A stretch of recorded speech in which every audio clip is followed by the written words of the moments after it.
Ever since I bought my house, I've wanted to have a greenhouse. And last year I made my dream a reality by purchasing one of those kits from Amazon and building it. And today I want to show you why I love having it and what I am doing with it to extend my growing season.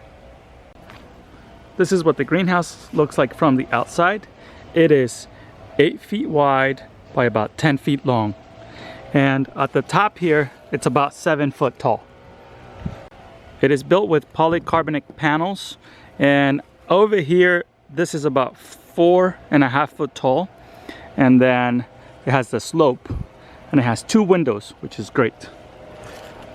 I don't like the design of this doors. They're sliding doors, so that's kind of annoying, but I have plans in the future to put in an actual storm door so I can open it and close it easily. One thing I did when I built the greenhouse is that I put pieces of concrete and bricks to elevate it from the ground.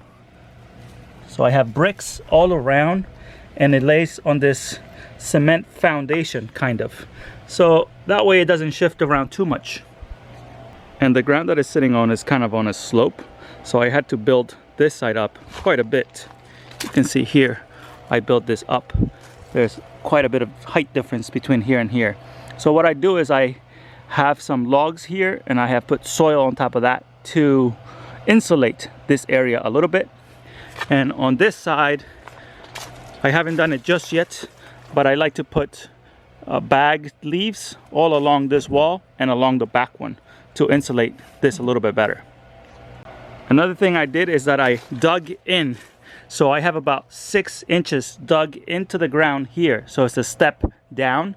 So that gives me a little extra height in here so I can grow a bit taller things. I wish it was even taller, but this is how it is set up right now. Last year, I put together the greenhouse in September, and I started planting my trees into the ground. So I have a lot of trees that are planted directly in the soil here. And then I use a small heater to heat up this greenhouse to about 45 degrees.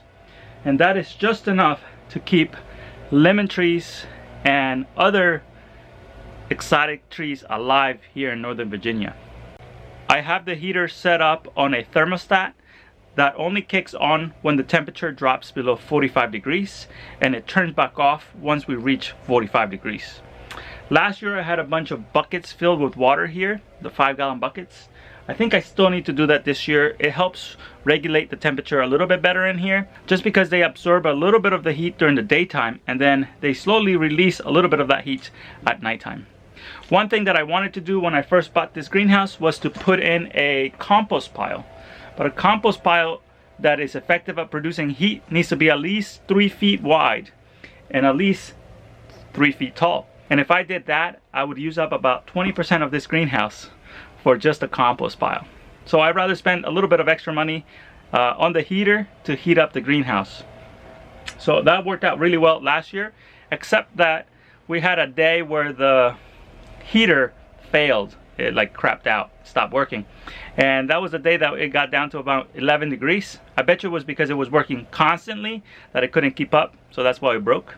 And it was designed for a greenhouse, but it didn't make it. So then I just brought in a small little heater, and that worked out just fine the rest of the winter. So here's the thermostat I'm talking about. And if you want to look at it like this, you can get all the information, so you can buy it online. It's plugged into a heavy-duty extension cord that I run from my garage. And then it has this little sensor over here. And it has a little sensor right here. You can see the tip of it right here. And this is what monitors the temperature. So once this corner gets to around 45 degrees or below 45, the heater kicks on. I have this metal stand right here, and I put a rock on top of it, and that's where I put my heater. And usually I keep it right around here so that it's away from anything that is flammable. In the past, I have shown what I have in this greenhouse, but I have made a little bit of rearrangements in here. So let me show you what's inside the greenhouse currently. This little guy right here is a seedling. It's a citrus seedling that I started from a seed about 5 years ago. And I had it in a pot until I put it into the ground. And check out the thickness of this stem right here. Around it, I like to keep some pots so that I can utilize the space to its full potential. These are strawberries. I have strawberries right here. And then I have a baby dragon fruit back there. These guys right here are Mexican lime seedlings. I started from seed and I put them all together in here, and hopefully one day they'll produce some fruit.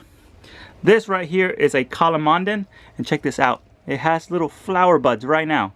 In the middle of November, it's about to bloom, and because this thing is heated, I'll have citrus probably by the springtime that I can eat. It also has like 2 fruits that it produces in the summer right here. Check out that little fruit right there. And this guy is also planted in the ground. And I just put this one into the ground, I don't know, maybe 3 months ago in the summer. It was really hot in this greenhouse during the summer months.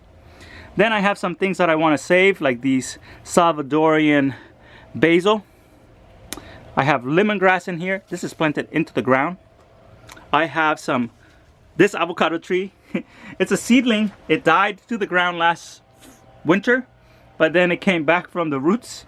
And then this right here is a star fruit that I started from a seed last year, and it was planted here, and when we got down really cold, it died. But then it came back from the roots. So I'm thinking this is a survivor. Maybe it will make some fruit one day.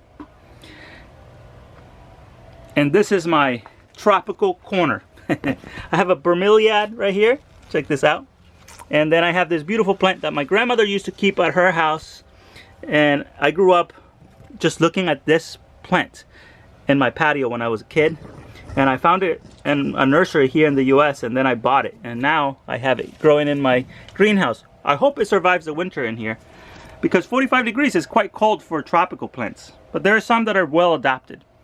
This right here is a dragon fruit, and it's putting out a lot of growth. Last year I had planted 2 of them. I had this one right here and another one right here. And this one survived 12 degrees. So that tells me that this one is probably just slightly more adapted to the cold. And I'm hopeful that next year, the new growth that it has will put on some flowers, and hopefully I will get something to eat. I also decided to put in a regular fig tree in here. And what I was hoping to do is that I would extend my growing season for figs if I planted a fig tree in here. And sure enough, look, I have figs, and they are about getting ready to ripen right now. And it is the middle of November right now. The trees outside don't have any leaves left. They have been burned by the cold. But these in here, they're just starting to ripen. And I just put this tree in here in the springtime. So this is one growth for 6 months or so. So what I'm planning to do is keeping this as a shrub. So I'm going to cut it here someday in the near future. And then I'll take the new shoots, and the new shoots will hopefully put in the new figs every year, because this thing can get huge by itself. And obviously it's not going to fit in this greenhouse. It would be too tall for it. The main reason I bought this greenhouse is to grow citrus, because I really love citrus. So on this other side of the greenhouse, I have some lemon trees. I also have a yuzu. The yuzu would probably be able to produce fruit here outside without any protection, but having it in here makes sure that I do get a crop. And I also have a loquat tree in here, and these things get humongous. I know for a fact that this tree would survive the cold winters outside without any protection, and they do flower here in Northern Virginia. But since it's too cold in the winter, they don't keep the flowers, they drop the flowers, and then therefore you don't have a fruit. But I'm hoping that by keeping this tree in here, it will keep some of the flowers on, and then I will be able to get some loquats here. If you don't know what a loquat is, it is a fruit from Asia, and it is almost like a small miniature peach, but except it tastes like an orange, kind of. It's so delicious. You need to try it. This spring I looked for seeds everywhere around here in Northern Virginia, and I couldn't find any. One subscriber gave me some seeds, but unfortunately I wasn't not able to sprout them. I think they were a little too dry by then. But my mother-in-law and my father-in-law, they brought me some seeds from California, and I was able to sprout a bunch of those. And I have some of the seedlings in here, so let me show them to you. So that's the other reason I love having this greenhouse, is because I can have plants in here that normally would take up a lot of space inside my house. This right here is a loquat seedling, and I'm hoping to put this one around my yard in a protected area, so hopefully I can get fruit on it as well. We'll see if that ever happens. Over in this area I have 2 fruiting bananas, and the tags that I had on them have faded away, so I don't remember which one's which, but I have a blue rhino banana and an Orinoco banana, and either one, I don't know which one's which. So they're down here, they're planted in the ground. It's hard to get around here now because there's so much stuff, but you can see they are planted in the ground and they are doing very well right now. My goal was for these bananas to produce some more side pubs, more side plants, and then I can put them outside in the summer months to see if I can get one of them to fruit. But this year it was so dry and I didn't water much in here that they did not put any side pubs. I'm hoping that next year I'm going to put more attention to this greenhouse and give it more water, and hopefully I will get some side pubs and those will serve as backups, because right now if those died I am out of luck and I don't have a backup for them. This spring I also wanted to get a jump start on the tomato season, so I put 2 seedlings in here in March, and these tomato plants have been in here since March and they have become huge trees. It gave me hundreds of sun gold tomatoes, and right now this plant is still producing beautiful sweet sun gold tomatoes, and these plants are loaded with flowers right now. Check out the amount of flowers that it has, and as long as we don't get below freezing in here, these plants will survive and will keep going for a while, although they are taking up a lot of space. So maybe I need to trim them down a little. This right here is my lemon tree that I planted just last year, and since last year it has grown like 3 feet and it has gotten all the way to the top here, which is great because it was getting shaded at the bottom there. But now I'm gonna leave this one here as the main leader, and hopefully this one will start putting out some lemons. I think I might build a little structure over here so I can trellis the lemon tree all the way over here at the very top, so that it's all the way at the very top. That would be really neat. And right back here I have my yuzu. Check out the yuzu right here. I don't see any flower buds on it yet, and I'm also trying to propagate it by using this little air layer balls. We'll see if it works. From what I read online, it's better to be done in the springtime, but I couldn't wait anymore, so I tried it now.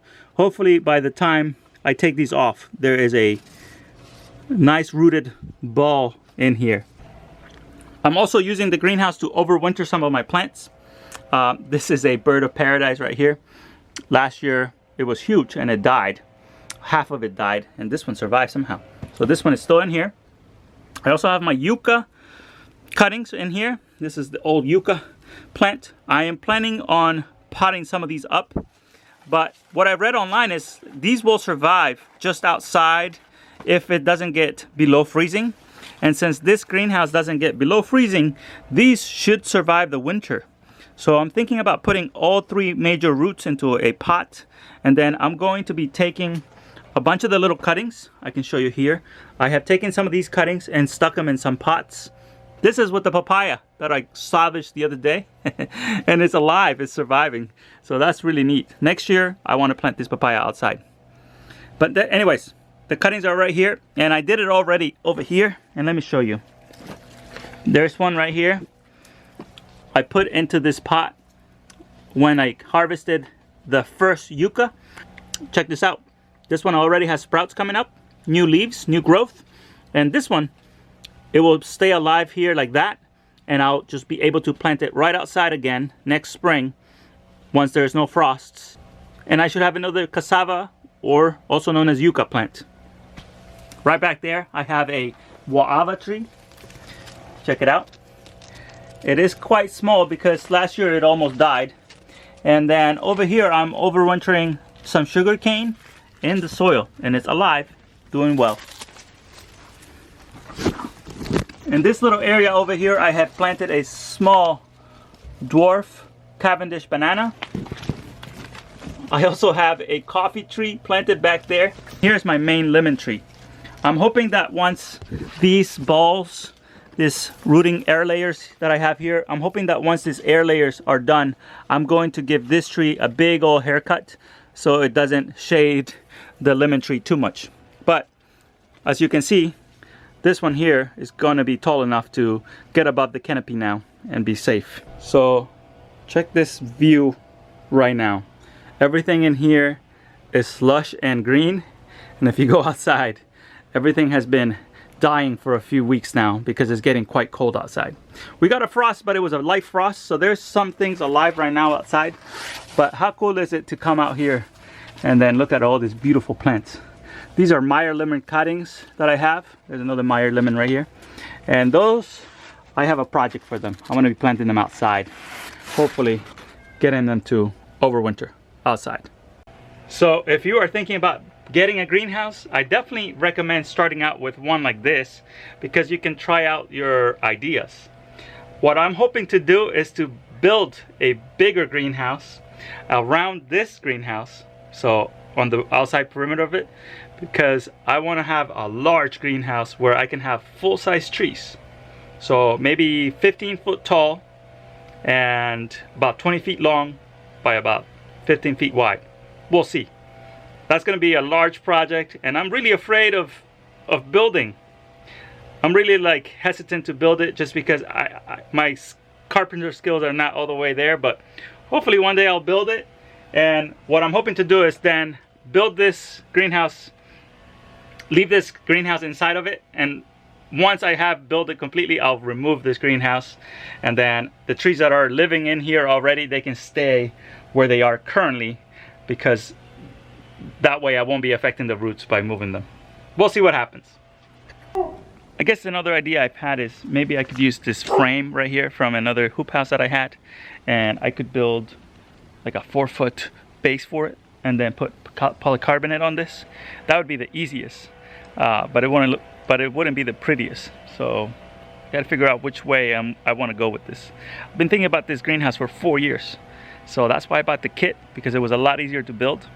And even though it is easy to build, it took me like 2 months because I was on and off working on it.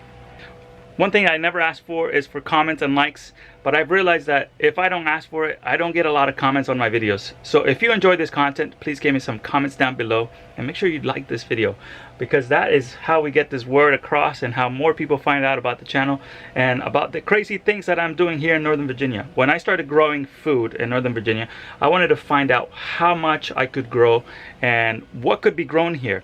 And then I started pushing the envelope on tropicals because I really love tropicals. And I couldn't find much information of people growing citrus in the ground here in Northern Virginia. So I started doing it myself to try it out. And now that I'm doing it, I know about a few people that are doing it, and we follow each other. And I hope that you are inspired to grow some of your own food. And by adding a greenhouse, this greenhouse was about $800. It was on sale. And just by adding this greenhouse, I am able to grow year-round nowadays, and it really extends my growing season because I can keep things in here for about 6 weeks longer and keep them alive for about 6 weeks longer than I would normally outside. And I can also start my gardening season in the spring about 4 weeks earlier than anyone else. So it really helps jumpstart the seedlings for the outside as well. So it's a good reason, and it's a good investment to have it. And also, it's so good to come in here. Last year when it was really cold outside and we had snow on the ground, I came in here and the temperature in here was about 80 degrees. And it is a lot more affordable to come out here than to jump on a plane and go to the tropics. Although I really love doing that too. If you enjoyed this video, please comment down below, give me a thumbs up, and I'll see you on the next one.